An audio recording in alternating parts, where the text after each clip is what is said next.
வணக்கம் அன்பான உறவுகளே. நான் பவானி சண்முகம் யாழ்ப்பாணத்திலிருந்து. இன்றைக்கு ஒரு வித்தியாசமான காணொளி.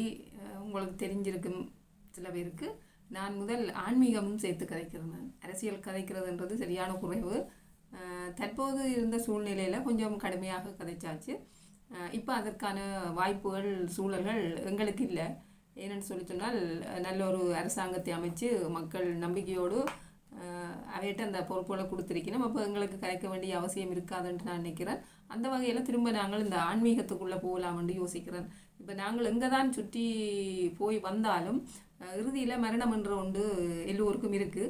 அதே போல் நாங்கள் இடையில போய் அங்கே இங்கே நின்றுட்டு அடி வாங்கி கொண்டோ அல்லது தோல்வி அடைஞ்சிட்டோ வந்தாலும் இறுதியில் ஆன்மீகத்தை தான் நாங்கள் பின்பற்ற வேணும். ஏன்னு சொல்லி சொன்னால் அதுதான் எங்களுக்கு விடுதலையை தரப்போகுது. மரணம் தான் ஒரு மனிதனுக்குரிய விடுதலையை தரும். இப்போ நாங்கள் எங்களுக்கு இருக்கின்ற விருப்பு வெறுப்பு பேராசை அகங்காரம் தீமையர் பற்று எல்லாவற்றையும் விட்டு நாங்கள் மரணிக்கும் போது இப்போ எங்களை சுற்றி இருப்பவர்கள் மீது அல்லது எங்கள் சொத்துக்கள் மீது அல்லது எங்கள் பதவிகள் மீது எங்களுக்கு பற்று இல்லாமல் ஆசை இல்லாமல் நாங்கள் எல்லாவற்றையும் வேண்டாம் தூக்கி எறிந்து விட்டு நாங்கள் மரணிக்கும் போது இறைவனுடைய சிந்தையில் மட்டும் இருந்து நாங்கள் மரணிப்போமாக இருந்தால் எங்களுக்கு விடுதலை என்றது நிச்சயமாக கிடைக்கும். எங்களுடைய ஆன்மாக்குரிய விடுதலை என்றது நிச்சயமாக கிடைக்கும். இந்த உலகத்தில் எல்லோருமே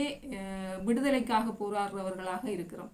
அப்போ என்ன விடுதலை என்று சொல்லி சொன்னால் அது ஒரு சமூகத்திட்ட இருந்தோ அல்லது ஒரு இனத்திட்ட இருந்தோ அல்லது ஒரு நாட்டில் இருந்தோ அல்லது ஒரு மதத்தில் இருந்தோ அல்லது கணவனிட்ட இருந்தோ அல்லது மனைவியிட்ட இருந்தோ நாங்கள் விடுதலை பெற வேணுமென்றதுக்காக போராடி கொண்டே தான் இருக்கிறோம்.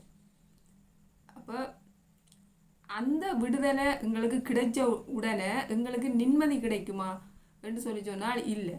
இப்போ உதாரணத்துக்கு மனைவியிட்ட இருந்து கணவன் விவாகரத்து பெற்றாலோ அல்லது கணவனிட்ட இருந்து மனைவி விவாகரத்து பெற்றாலோ அல்லது பிரிந்து விட்டாலோ எங்களுக்கு விடுதலை என்று ஒன்று கிடைச்சிடுமான்னு சொல்லி சொன்னால் இல்லை.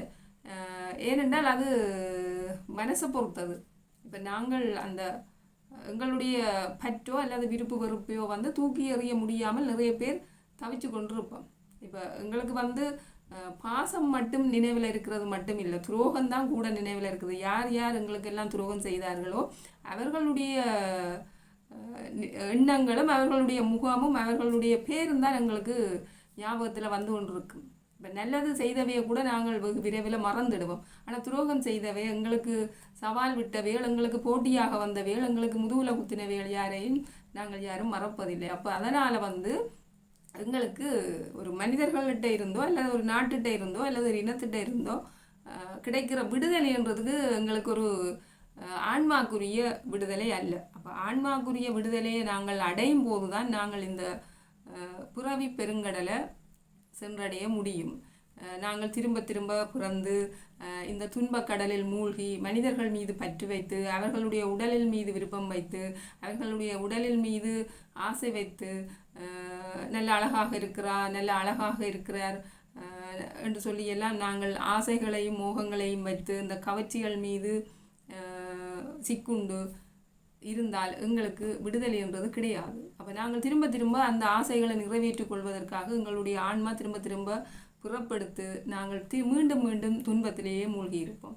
அப்போ நாங்கள் ஒரு இன்பமாக பேரின்ப நிலையை அடைஞ்சு நாங்கள் எங்களுடைய ஆன்மாவை நாங்கள் மரணிக்கும் தருவாயில் விட வேணும் என்று சொல்லி சொன்னால் இருக்கும் நாளையில் எங்களுக்கு எதெல்லாம் தேவையில்லையோ அவற்றையெல்லாம் அந்தந்த இடங்களில் விட்டு விட வேணும். விட்டுட்டு நாங்கள் கடந்து செல்ல வேணும். அப்போது தான் எங்களுடைய அந்த மரணிக்கும் தருவாய் என்ற ஒரு வயதை நாங்கள் அடையும் போது அல்லது இடையில் கூட எங்களுக்கு அப்படி ஒரு மரணம் ஏற்பட்டாலும் கூட நாங்கள் ஒரு ஆன்மீக எங்களுடைய ஆன்மாண்ட விடுதலையை நோக்கி பயணிக்க முடியும். நாங்கள் இந்த உலகத்தில் பிறந்து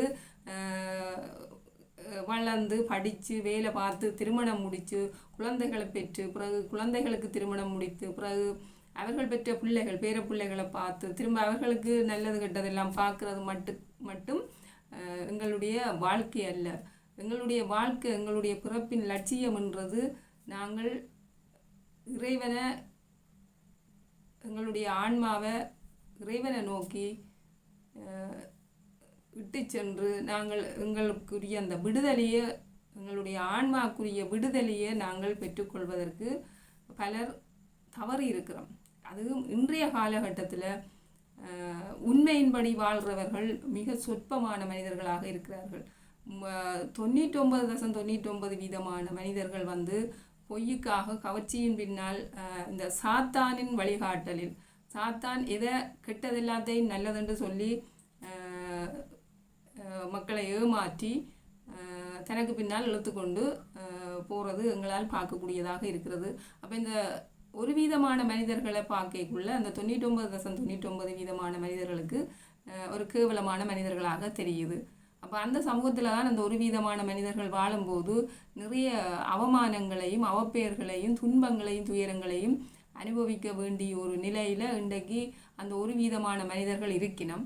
அந்த ஒரு வீதமான மனிதர்கள் தான் நிச்சயமாக ஆன்மா விடுதலையை பெற்றுக்கொள்ளுவினம்.